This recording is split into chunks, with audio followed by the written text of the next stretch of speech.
वो खुद भी पूरा का पूरा इलाका, वसंत विहार का पूरा इलाका, एयरपोर्ट तक, यहाँ तक के बहुत से लोग कहते हैं कि एयरपोर्ट भी यही वक्फ की प्रॉपर्टी के ऊपर बनाया गया।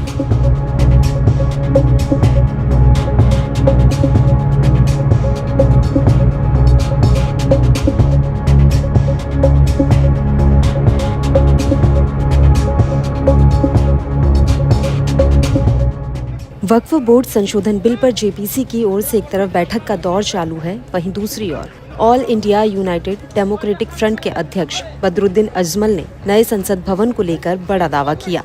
उनका कहना है कि नया संसद भवन वक्फ की जमीन पर बना है। अब बदरुद्दीन अजमल का संसद और एयरपोर्ट को लेकर किया गया ये दावा 24 घंटे भी टिक ना सका। इस मामले में दिल्ली वक्फ बोर्ड के सूत्रों के मुताबिक उनके पास इस तरह की कोई डॉक्यूमेंट नहीं है जिससे ये साबित कर सके संसद और एयरपोर्ट वक्फ की जमीन पर बने हैं। बदरुद्दीन अजमल ने बुधवार को ये आरोप लगाकर विवाद खड़ा कर दिया था कि दिल्ली में संसद भवन और आसपास के इलाके, जिनमें वसंत विहार और यहाँ तक कि हवाई अड्डा भी शामिल है, वह वक्फ की संपत्ति पर बनाए गए हैं। पत्रकारों से बात करते हुए अजमल ने कहा था कि बिना अनुमति के वक्फ की जमीन का इस्तेमाल करना एक गंभीर मुद्दा है। AIUDF प्रमुख की टिप्पणी केंद्रीय मंत्री किरेन रिजिजू द्वारा बुधवार को सभी सांसदों से वक्फ संशोधन विधेयक 2024 का समर्थन करने की अपील के बाद आई। आप भी सुनिए क्या कुछ कहा था उन्होंने। बिल्डिंग हो या जो भी हो वो वक्फ बिल्कुल है, लैंड में है, बिल्कुल। पार्लियामेंट यहाँ तक के हमने 15 साल 16 साल में रहा हूँ, हर तरफ एक ही आवाज था कि पार्लियामेंट भी खुद, और आप लोग रिसर्च करेंगे मिलेगा, वक्फ की प्रॉपर्टी का लिस्ट आज पूरी दुनिया में आ चुका है, उसमें पार्लियामेंट है, वो खुद भी पूरा का पूरा इलाका, वसंत विहार का पूरा इलाका, एयरपोर्ट तक, यहाँ तक के बहुत से लोग कहते हैं कि एयरपोर्ट भी यही वक्फ की प्रॉपर्टी के ऊपर बनाया गया।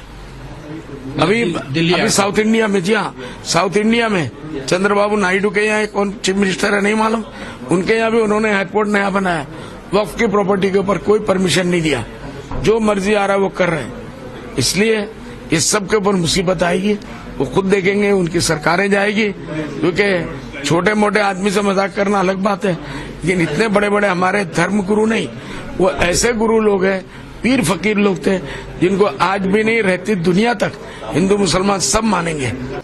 अब वक्फ सूत्रों का कहना है कि एयरपोर्ट को लेकर इतना जरूर सुना है कि एयरपोर्ट के आसपास मजार थी, जिसके आधार पर ये बातें आती हैं कि लेकिन एयरपोर्ट वक्फ की जमीन पर बना है, इसका कोई डॉक्यूमेंट नहीं है। दूसरी बात यह कि देश की संसद से चंद कदम की दूरी पर बनी नई दिल्ली इलाके की जामा मस्जिद उन 123 वक्फ प्रॉपर्टी में शामिल है जिनका मामला कोर्ट में चल रहा है। इसका मतलब यह है कि जो दावा बदरुद्दीन अजमल ने किया है उसका कोई दस्तावेज वक्फ बोर्ड के पास नहीं है। वहीं बदरुद्दीन अजमल के दावों की बीजेपी ने भी आलोचना की है। बीजेपी के राष्ट्रीय प्रवक्ता सुधांशु त्रिवेदी ने कहा कि देखिए, ये बहुत गंभीर विषय है और देश की जनता के लिए विचारणीय विषय है, क्योंकि इसी पार्लियामेंट ने, कांग्रेस ने अपने रिजीम में 2013 में ऐसा कानून पारित कर दिया कि वक्फ बोर्ड किसी भी चीज पे क्लेम कर देगा तो वक्फ बोर्ड का क्लेम तो जायज माना जाएगा। अब जिसकी संपत्ति है वो साबित करे कि ये नहीं था, और आज भारत की संसद के ऊपर क्लेम हो गया।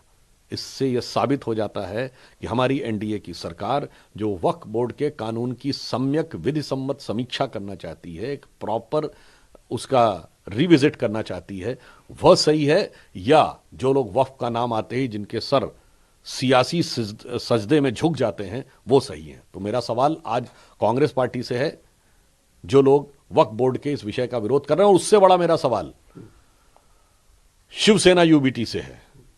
आप क्या क्या कहना है? आप अगर आज बाला साहब ठाकरे जी की परंपरा का रंच मात्र भी दावेदार होने का दावा करते हैं तो इस बदरुद्दीन अजमल के स्टैंड के बाद खुलकर और साफ साफ बताइए कि आपका स्टैंड क्या है।